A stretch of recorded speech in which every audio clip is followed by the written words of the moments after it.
ellas van a tener pélvicos, menos del 10% realmente van a estar sintomáticas.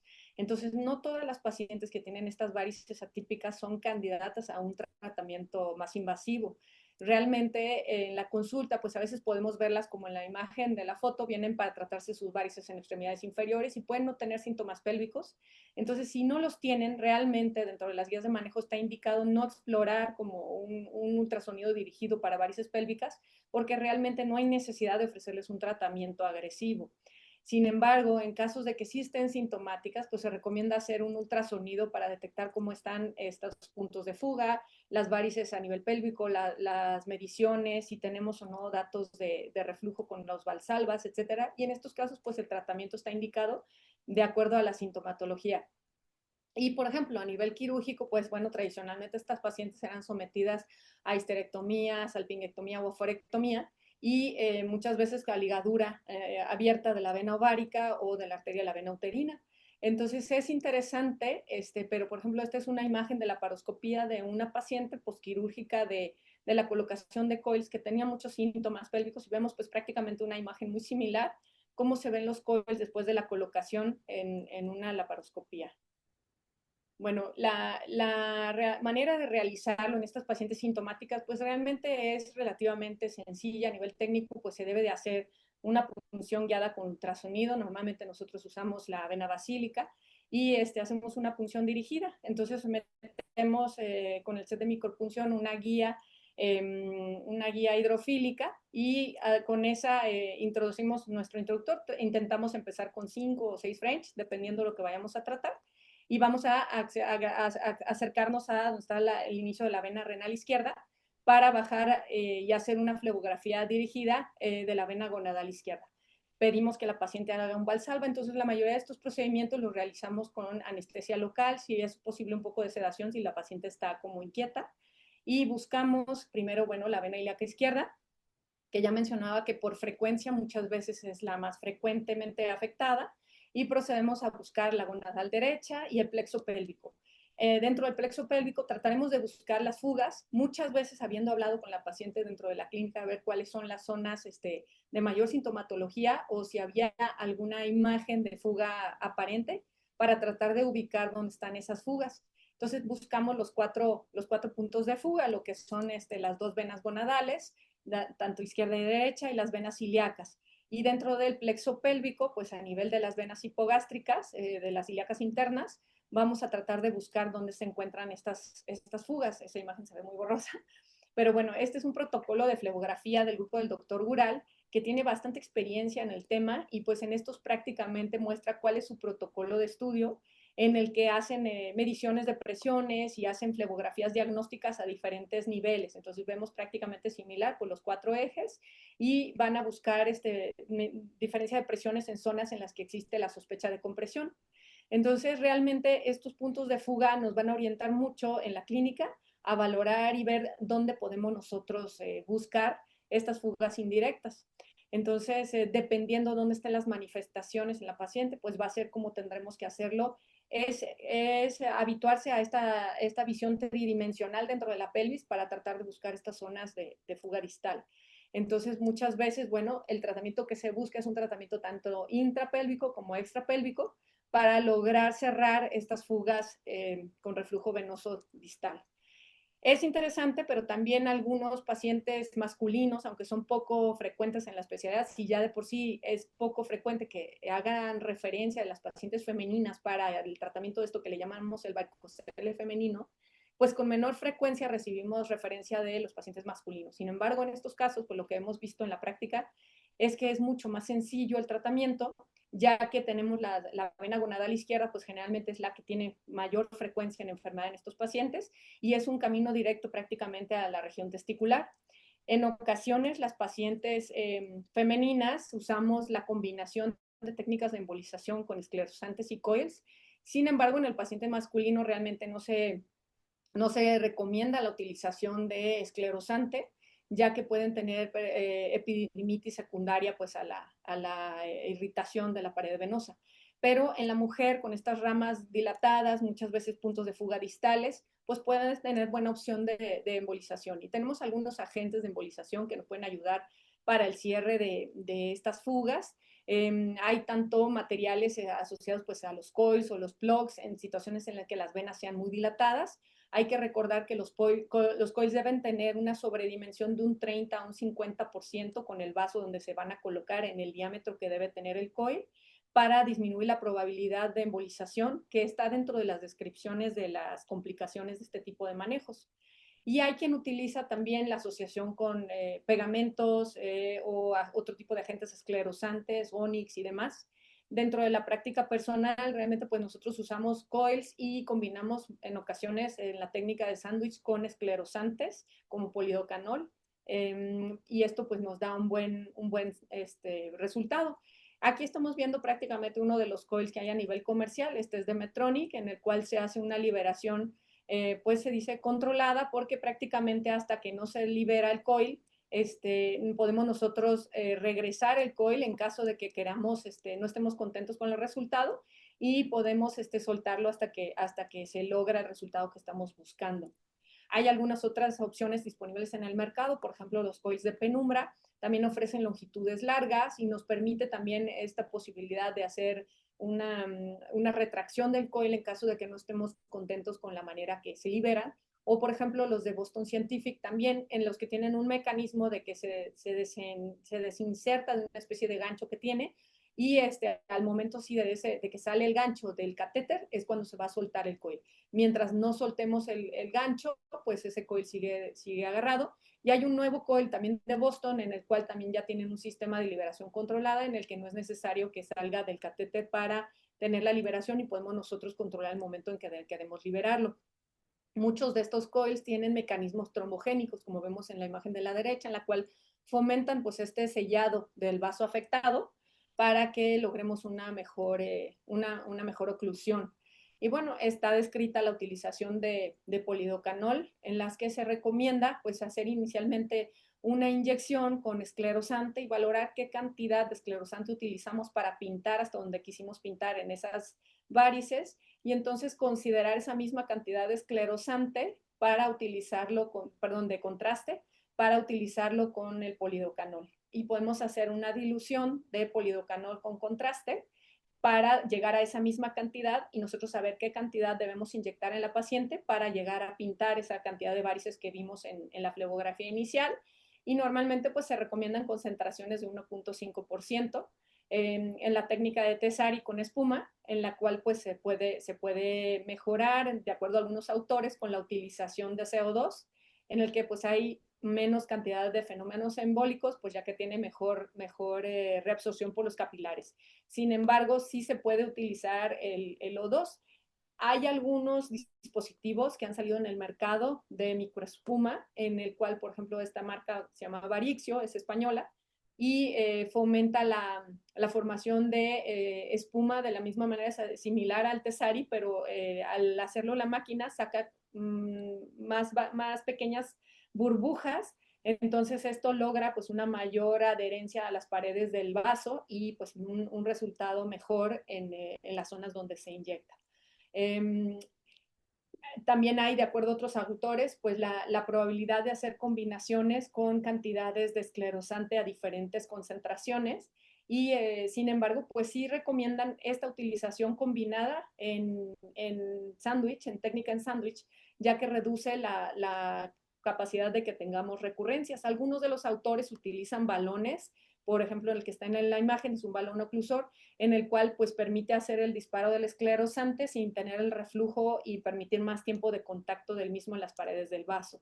Entonces, bueno, este es un caso interesante, es una paciente joven la cual había sido tratada de un síndrome de compresión de la vena ilíaca severo con mucha sintomatología pélvica y posteriormente presentó embarazo, sin embargo tenía sintomatología pélvica asociada a varices pélvicas y en este caso pues fue sometida a hacerle una flebografía selectiva. Como vemos ahí, pues en la imagen rotacional vemos que hay diferentes puntos de fuga asociados, tenía algunas varices a nivel de genitales y pues vemos en la imagen de la flebografía en la parte inferior, pues como incluso pues hay estas zonas de fuga hacia los labios mayores. Entonces realmente pues el tratamiento debe de ser de ambas formas, tanto intra como extrapélvico, para complementarlo después en caso de que no mejore en el tratamiento pélvico.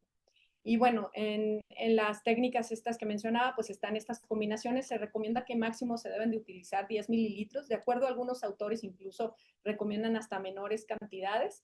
Sin embargo, pues sí es recomendable muchas veces, incluso en sala, hacer punciones externas, por así decirla, guiada con ultrasonido, o si las varices son visibles, pues se puede combinar la escleroterapia con punciones genitales hacia arriba y podemos hacer una flebografía desde la porción inferior hacia arriba. Entonces, un tratamiento combinado intra y extrapélvico con buenos resultados. Estas son algunas de las imágenes, como se puede ver en ultrasonido.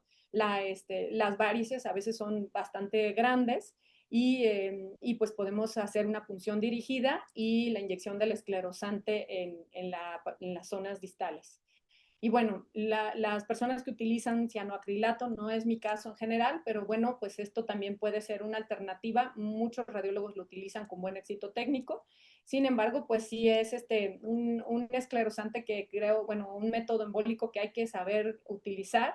Dentro de las principales complicaciones que tiene asociadas está la migración a la circulación pulmonar y pues sí es algo con lo que hay que tener previa experiencia para la utilización en estos casos. Muchas veces hacemos también embolización a nivel de algunas ramas que pueden estar distales, como en este caso de esta paciente, en el que vemos que tenía algunas ramas que estaban por fuera de la pelvis, pero más bien hacia nivel de la pierna a la que tuvimos acceso desde arriba con un adecuado resultado ensellado y prácticamente evitando pues esas varices grandes. Es curioso, pero no da sensación, no es palpable el coil después de este tipo de embolizaciones. Entonces, dentro de las guías de manejo, pues que han salido las más recientes, se recomienda que realmente hay que tratar de excluir otras causas de dolor pélvico y en los casos en los que las pacientes sean sintomáticas, entonces en estos casos sí se debe de tratar ya complementar con métodos diagnósticos para llevar a un adecuado tratamiento y tratar de entonces llevar a cabo este tipo de tratamientos para mejorar calidad de vida. Realmente a eso está dirigido la terapia. No vamos a tratar a todas las pacientes que se presenten con varices pélvicas independientemente del tamaño. Incluso habrá pacientes que estén muy sintomáticas y no necesariamente tengan varices grandes, pero sí es un procedimiento que va dirigido a mejorar calidad de vida y por tanto pues el beneficio está relacionado a eso. Tiene una adecuada efectividad técnica, un 90, un 100%. También tiene una probabilidad de recurrencia, muchas veces también asociada a embarazos o a otro tipo de esfuerzos que promueven Valsalva, como pesas, etcétera. Y pues en casos en los que haya algún proceso asociado de compresión, se debe considerar la utilización de un stent. Y en estos casos, bueno, ya entramos en tratamientos de síndromes compresivos que pues llegan a ser controversiales, pero sí es importante, pues creo que desde la decisión de llevar al paciente se asocia mucho a las indicaciones relacionadas a los síntomas de cada paciente. Entonces, están dentro de las guías de manejo, pues estas pacientes que tienen varices sintomáticas, pues, que no están embarazadas, ¿no? Que es importante porque el embarazo siempre es un factor que va a empeorar la situación clínica a nivel de estas venas dilatadas. Y entonces estas pacientes que ya tienen síntomas, pues entonces si tienen síntomas son llevadas a un tratamiento. Las que no tienen síntomas prácticamente se mantiene un tratamiento conservador. Entonces, las que tienen síntomas son las que van a ser llevadas en un momento dado, ofrecerles un tratamiento más agresivo. Y bueno, pues se recomienda la embolización como un tratamiento adecuado y se puede hacer el complemento con técnicas de inyección local de las varices pélvicas.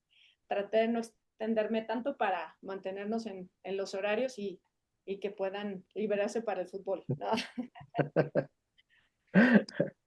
Vanessa, Ya, dejar de contar tiempo si hay, muchísimas, si hay mu- muchas gracias. Es un campo de agave en Monterrey, ¿no? un ¿No? segundo. ¿Hola? Listo. La foto final que nos has puesto es un campo de Ah, agave, perdón. agave. No, es de Jalisco, es de hecho, es un Guadalajara. campo de agave de Jalisco, de la región de Tequila. Ajá. Ah, Entonces, perdón, perdón, de Guadalajara, ¿cómo? de Jalisco, claro. Claro, Sí, Guadalajara. Guadalajara, Guadalajara, sí, perdón, estoy confundido. Es un pueblo cercano a Guadalajara y de Claro, ahí se hace el destilado que sacan el tequila. sí, claro. Yo estuve con mi mamá y con mi hijo hace muchos años ahí en tu tierra, muy bonita. Fui por ¿cómo se llama? Es el Tequila Express a conocer, digamos, los, los sitios de Tequila, la ciudad, el pueblo de Tequila, ¿no? Vanessa, muchísimas gracias, muy, muy interesante. Yo no sé, Álvaro, algún comentario, alguna pregunta. Sí, muchísimas gracias, doctora Rubio. La verdad que espectacular su exposición y me parece súper importante poner bien en claro qué pacientes realmente se benefician de este tipo de tratamientos invasivos, ¿no? Que no todas, definitivamente, por más que un gran porcentaje, un 30% aproximadamente, 15 a 30% de pacientes con dolor pélvico crónico son o pueden ser pues, por varices pélvicas, realmente no es a todas a las que se les va a ofrecer este tipo de tratamientos. No quedó súper claro, la verdad, lo de las indicaciones. Yo tenía una pregunta en cuanto a la técnica de embolización. Me parece genial entrar por el brazo, por alguna vena que encontremos ahí, basílica o cefálica. Generalmente basílica es un poquito mejor, efectivamente. Pero ¿qué pasa cuando asociado a a la embolización también tenemos un síndrome compresivo y pues tenemos que poner un introductor en 9 French, que ya pues en la basílica sería muy grande? ¿Prefiere entrar por yugular y seguir por la vía anterior o por la vía retrógrada sería, o ya punzar femoral para hacer la terapia, para colocar el stent? Y realmente pues la preferencia sería femoral. Y si Ujú, estamos pensando que a veces pasa, como en el caso este de la paciente, solo que ella debutó previamente con un síndrome compresivo. Entonces los síntomas pélvicos que tenía eran asociados al síndrome de compresión ilíaca. Entonces ella tuvo tratamiento y realmente esta embolización vino años después, después de varios embarazos. De hecho, ahorita está en el cuarto embarazo ya, y se asoció pues a esta sintomatología asociada a reflujo. Pero en ocasiones pasa que incluso tenemos sospecha de que exista a lo mejor algún síndrome compresivo. Nosotros no tendemos a hacer estudio de imagen en todas las pacientes.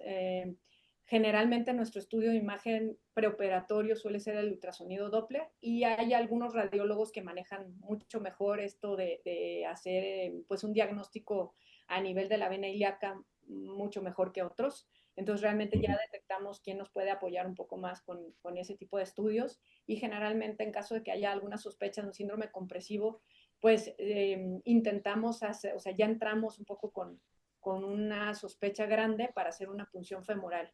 Entonces, si es posible, por cuestiones, pues incluso, o sea, claro, de costos con los pacientes, porque el ultrasonido intravascular es algo que nos gusta utilizar en la práctica regular, pero en ocasiones no es algo que pueden costear todos los pacientes.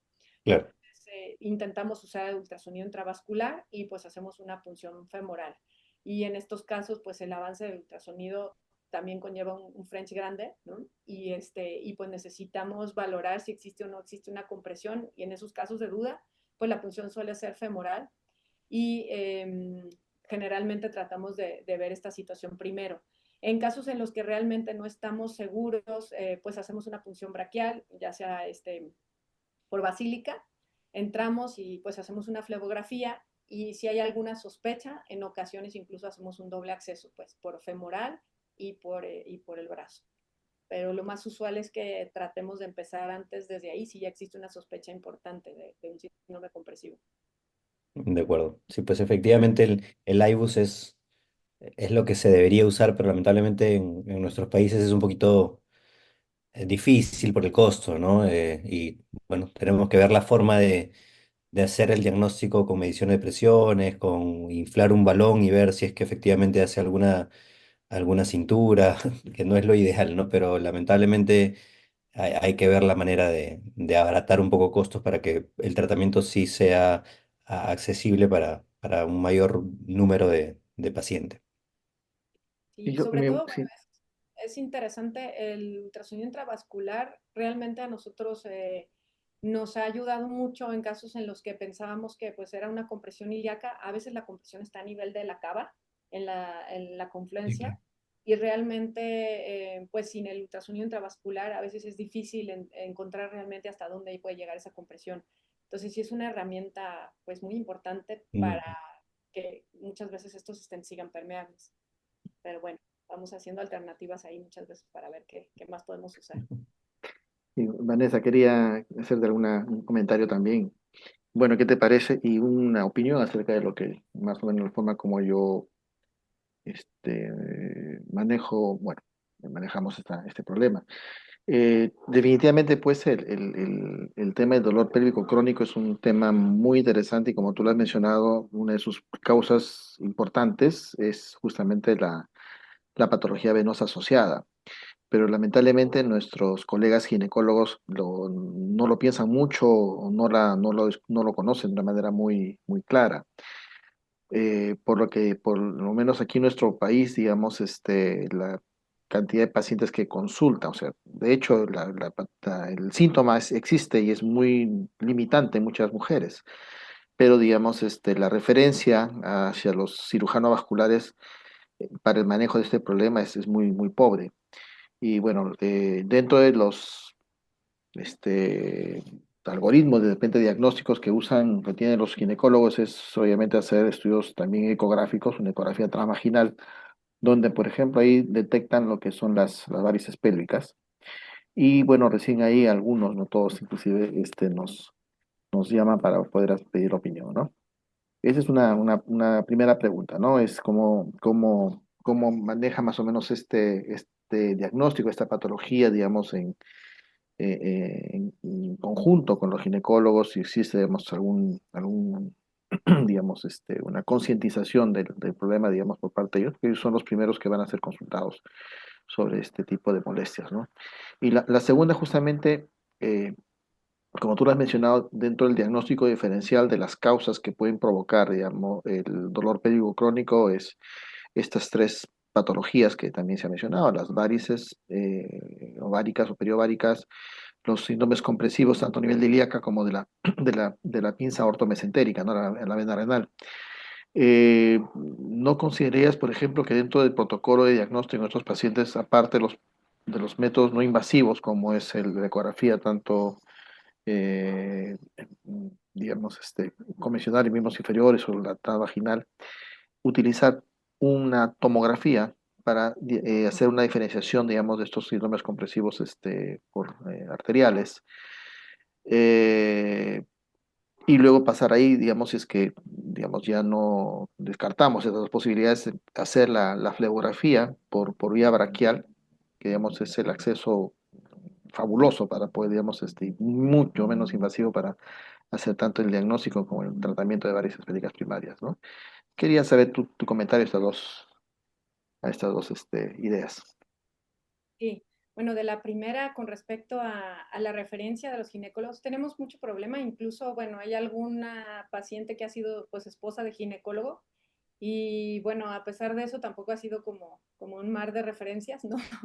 No, a pesar de, bueno, un buen resultado y todo lo demás, no es tan fácil. Empezamos a tener algunas referencias, pero son pocas de ginecólogo. La mayoría de pacientes que vemos en la práctica son pacientes que detectamos nosotros en el consultorio que vienen a tratamiento de sus varices en extremidades inferiores y pues Ujú, tenemos sospecha por esas varices atípicas, ujú, pero ujú, realmente son muy raras las referencias, como que es una terapia que pues ellos están dispuestos a buscar por otros lados y empiezan terapia hormonal y laparoscopías y demás y pues muchas veces las pacientes pues han sido multitratadas y siguen con pesadez pélvica.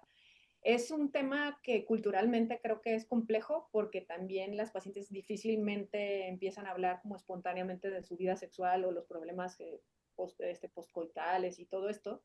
Entonces muchas veces ante la sospecha es que viene como el interrogatorio y bueno, así decirles, bueno, tiene algo de pesadez pélvica y malestar durante el periodo menstrual, síntomas urinarios y empieza uno como a orillarlas un poco a eso y a mí me ha pasado incluso que se hacen el tratamiento de las extremidades inferiores y luego ya después me hablan, ¿no? Incluso dadas de alta de lo de las piernas, me hablan y me comentan que, pues, que quieren ver, explorar esa posibilidad, pero sí lo hacen como con un poco de reticencia muchas veces. Entonces sí es un tema que, pues, creo que sigue siendo como un poco complejo a nivel cultural y creo que puede ser hasta más alto la incidencia de sintomatología en la población general, más en nuestros pacientes que son multíparas en estas latitudes, ¿no? Muchas ujú. veces. Entonces, pero yo creo que sí es algo que, pues ya que no nos las van a referir, pues nosotros interrogarlas de lo que vemos en la consulta. Y yo creo que sí saldrán algunas pacientes que sí se van a beneficiar de estas terapias. Si a mí me dicen que no tienen síntomas, pues ahí me quedo. Si me dicen, entonces les digo, bueno, mire, hay la posibilidad de ver y hacemos ultrasonido y de esa manera pues empezamos a empezar a diagnosticarlas. Lo de la realización de una angiotomografía sí es buena idea, sin embargo, al menos en nuestro medio, los estudios que tenemos de imagen es complejo que de rutina nos hagan un buen estudio de imagen para evaluar las zonas de compresión. Entonces, muchas veces es un estudio que tenemos que ponernos en contacto con el radiólogo para que esté presente al momento y no sea el técnico quien haga el estudio. Porque a veces al momento de que captan las imágenes, pues no captan lo que queremos ver, nos dan la fase arterial y al final pues ya pusimos contraste en la paciente y tampoco se ve nada. Entonces, a veces hemos optado un poco por obviar ese tipo de estudios. A veces sí los realizamos así en conjunto con el radiólogo, prácticamente en comunicación con el radiólogo, cuando sí tenemos alguna duda de alguna patología quizás un poco más seria, una vena renal retroaórtica o algún síndrome compresivo pues de cascanueces que sí queramos valorar cómo se ve en imagen, algo más específico. Pero la realidad es esa, al menos en nuestro medio sí tenemos un poco de conflicto con el estudio de imagen mayor y pues realmente preferimos hacer nosotros la flebografía, que pues valoramos que es diagnóstica y terapéutica, que con una sospecha de un ultrasonido pues bastante positivo más los síntomas clínicos de la paciente. Entonces sí, creo que nos daría más información, pero esa es la razón, al menos en nuestro medio, que no lo hacemos de rutina. Ujú. ¿Y cómo es la situación para allá, Luis, con respecto al problema? Es otra Parecido, realidad, América del Norte. es igual, sí, es igual que lo que conversábamos del involucramiento pulmonar en cuidados intensivos. Los ginecólogos no hay relación entre ciudadano vascular y el ginecólogo, debería ser. Y, y si Vanessa tiene problemas, en lo que respecta al paciente, si Vanessa tiene problemas en hablar con mujeres de la vida sexual, imagínate un médico hombre, ¿no? Es muy difícil. Entonces, los pacientes son muy pocos y la verdad que no, yo hacía esto, pero no lo hago últimamente. Vanessa, yo te quería hacer una pregunta. Técnicamente, y sabes que yo los pocos casos que hice los hice en la vía femoral. Entonces, el problema técnico era encontrar la vena derecha, la gonadal derecha. Entonces, ¿cuáles son los landmarks típicos para encontrarla? Tú vas de la basílica, o sea que me imagino que puedes poner la guía cae, pero tú tienes más o menos en dónde está la desembocadura de la gonadal derecha en la cava. ¿Cuáles son tus guías para canularla? La realidad es la más difícil de canular, ¿no? Mm, Y es más fácil el acceso desde arriba porque cae un poco mejor. También claro. es pues mejor con un tipo de catéter angulado.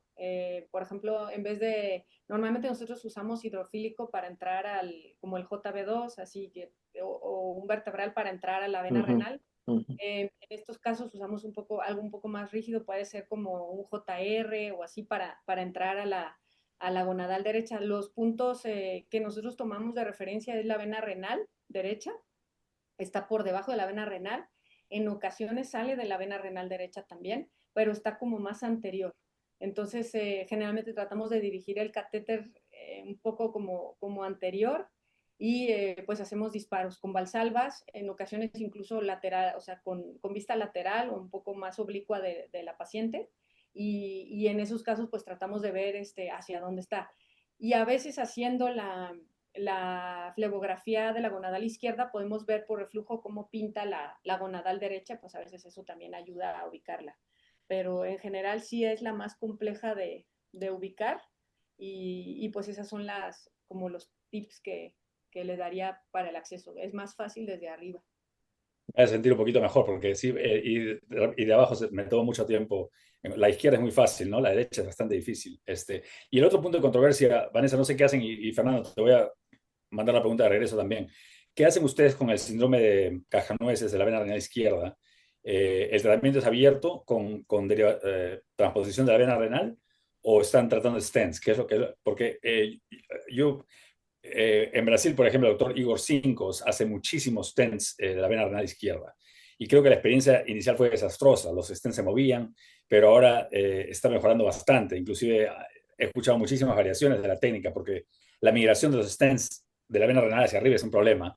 Y lo otro es que la vena renal no es tan larga, entonces los stents de 40 a veces son demasiado grandes para la vena, ¿no? Entonces, ¿cómo hacen en México? ¿Tratan un síndrome, digamos, una persona joven con hematuria unilateral, dolor pélvico intenso de 25 años. ¿Qué es lo que hace con ese paciente? Pues la realidad yo trato de irme más conservadora, dentro de los manejos iniciales, pues que aumenten de peso, entonces sí trato como de agotar todo eso. Y sí, mi tendencia es ser más conservadora. Muchas veces tienen síntomas pélvicos, entonces pues hacemos embolización y esperamos, en ocasiones como 3 meses, ver cómo sigue el paciente. Realmente, pues tenemos pocos casos, o sea, no son muchos realmente. Tenemos 3 o 4 casos que hay. Uno era una paciente con un síndrome de Wilkie que había sido operada pues por haber tenido esta obstrucción a nivel duodenal y persistía con síntomas severos de compresión. Una paciente muy delgada que pues no había podido aumentar de peso y esa paciente se le colocó el stent, estuvo muy bien, permeable, o sea, sin problemas, mejoría mucho de la clínica y prácticamente pues sigue en seguimiento con buena permeabilidad.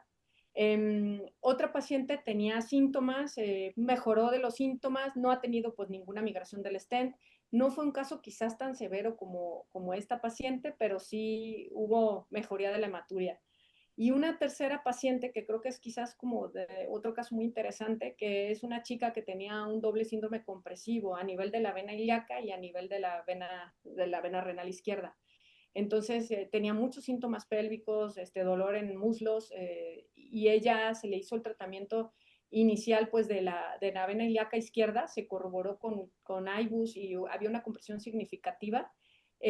Se hizo embolización también de las venas gonadales, tenía una gonadal y de los plexos pélvicos, pues tenía una gonadal muy dilatada. Entonces pasamos el IBUS y vimos que había una compresión muy significativa de la vena renal, raspaba prácticamente al avance y si sabemos pues la sonda mide 5 milímetros, pues podemos ver la compresión que tenía ella en ambas zonas. Sin embargo, pues solamente hicimos diagnóstico y decidimos esperar a ver qué tanto mejoraba con el tiempo y prácticamente pues persistía con dolor lumbar, y era una hematuria intermitente. Entonces, a los 3 meses prácticamente la volvimos a llevar y verificamos si había reabierto la gonadal parcialmente, por la compresión. Entonces volvimos a ocluirla y colocamos un stent renal. Es una paciente joven, a veces es complejo comentarle pues la posibilidad de hacerle la derivación. Creo que quizás dentro de las opciones quirúrgicas menos agresivas está la derivación de la gonadal. Creo que a mí me parece como de las menos agresivas por la posibilidad de una complicación después. Pero sí realmente tratamos de ser más conservadores al momento de decidir quién va. Y pues agoteamos, por ejemplo, en estos casos, pues todos los estudios de imagen posibles, hicimos una fleboresonancia, prácticamente medimos ángulos, o sea, para tratar de descartar que no hubiera otra opción, pero bueno, las pacientes se mantienen bien, igual usamos stents grandes con pues diámetros cortos, ahorita se prestan mucho los stents que hay, y pues no hemos tenido migraciones y prácticamente las pacientes se mantienen permeables y con mejoría de la sintomatología, pero sí tiende a ser más conservadora nuestro abordaje. Ujú. Fernando, ¿qué hacen en Bueno, el Perú? mira, en realidad, como lo que tú has planteado, digamos, ¿me escuchan? Sí. Sí. Sí, sí, sí. Sí, lo que ustedes han planteado yo creo que es algo muy interesante y sobre todo, digamos, creo que la decisión de manejar a este paciente básicamente es en la parte clínica, ¿no? Y hay que diferenciar lo que es el síndrome de Nutcracker y el fenómeno Nutcracker, en primer lugar, para poder, digamos, dar el tratamiento. Nosotros no tenemos mucha experiencia en el tema de Nutcracker, pero tenemos registrados 2 casos que no lo he hecho yo, lo hice un colega joven, el doctor Juan Diego Cuipal. Y lo que se hizo justamente con 2 colegas de aquí de mi hospital, y lo que hicimos fue una transposición de la vena renal izquierda hacia un segmento más inferior de la vena cava, ¿no? Con resultados muy, muy buenos. No somos muy convencidos de la utilidad del stent, digamos, básicamente por lo que vemos en la literatura y los resultados un poco controversiales. Es más, inclusive el día de ayer tuvimos de visita al doctor a Mariano Ferreira, estuvo por acá haciendo unos casos de Aptus, y nos relató de un paciente justamente que tuvo él y que tuvieron que forrarle la aorta, creo, porque hizo una fístula, pero un raque retroaórtico, que le colocaron un stent en la vena renal y que desarrolló una fístula ortorrenal, ¿no?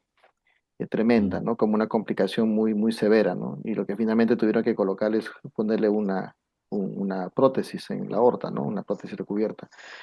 Este, sí, nosotros somos más vamos hacia la parte quirúrgica abierta, ¿no? Para el manejo de ese tipo de problemas. Mm. Gracias. Ujú. Las otras dos cosas, desde que estamos hablando de residentes, me pasó por la cabeza escuchando a Vanessa, dos papeles más que son interesantes de leer. Uno de ellos no es demasiado hablar. Vanessa no tocó la clasificación SBP, que es una cosa nueva, que es como, me imagino que los residentes están al tanto de la clasificación CAP, que es la clasificación de las venas varicosas en los miembros inferiores. Ahora, un grupo de expertos se reunió y hicieron la clasificación SBP para las enfermedades pélvicas, que más o menos lo que intenta es agrupar eh, tantas condiciones tan diferentes y tan parecidas al mismo tiempo y para tener mejores tratamientos. Entonces lean la clasificación SBP, fue escrita por el doctor Meissner y colegas los últimos 2 o 3 años. Eso es una de las cosas que es interesante saber, la nueva clasificación de las enfermedades pélvicas. Y la otra es el estudio video, como video, pero con las dos con I, video, BIDIO. Y es el estudio que hizo el doctor Paul Gagné, Gagne. Y es un estudio bien interesante. Hablando del IVUS, lo que hablamos es ultrasonido intravascular. Si uno tenga la excusa que uno tenga, dinero, tiempo, lo que sea, si uno no usa IVUS, si uno no usa ultrasonido intravascular en procedimientos de las venas profundas, uno va a estar equivocado en más de la mitad de casos.